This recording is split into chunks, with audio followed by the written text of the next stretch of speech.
আজ আমরা বিস্মিত হলাম, অবাক হয়ে গেলাম।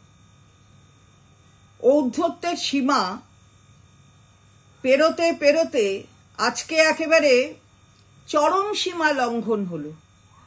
ঈশ্বরকে নিয়েও ঔদ্ধত্য, জগন্নাথ দেবের প্রতিও ঔদ্ধত্যের চরম বিকাশ।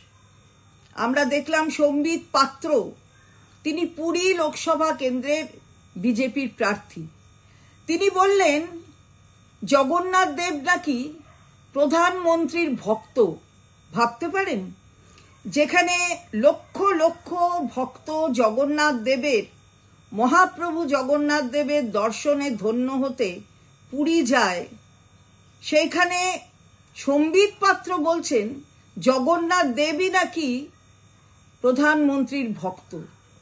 বাংলার মানুষ, পুরীর সাথে বাংলার যেন একটা আত্মিক যোগাযোগ আছে। হাজারে হাজারে মানুষ বাংলা থেকে জগন্নাথ দেবের দর্শন করতে পুরী যায়। এবং আমাদের মাননীয়া নেত্রী, তিনি দীঘায় একটি পুরীর আদলে মন্দির তৈরি করার কাজ হাতে নিয়েছেন সরকারের পক্ষ থেকে, এবং তা প্রায় সমাপ্তির দিকে এবং উদ্বোধনের অপেক্ষায় আছে, যাতে মানুষ এখানেও, বাংলার মানুষ এখানেও জগন্নাথ দেবের আরাধনা করতে পারেন। সেইখানে দাঁড়িয়ে সম্বিত পাত্র এই ধরনের চরম ঔদ্ধত্যের প্রকাশ করছেন। আমরা বলতে চাই যে যখন সারা ভারতবর্ষের মানুষ প্রতিবাদ করেছেন, যখন উড়িষ্যায় একদম প্রতিবাদের ঝড় উঠেছে, তখন বলছেন সম্বিত পাত্র মুখ ফসকে বলে ফেলেছেন। আসলে ঔদ্ধত্য চরম সীমায় গেলে এটাই হয়।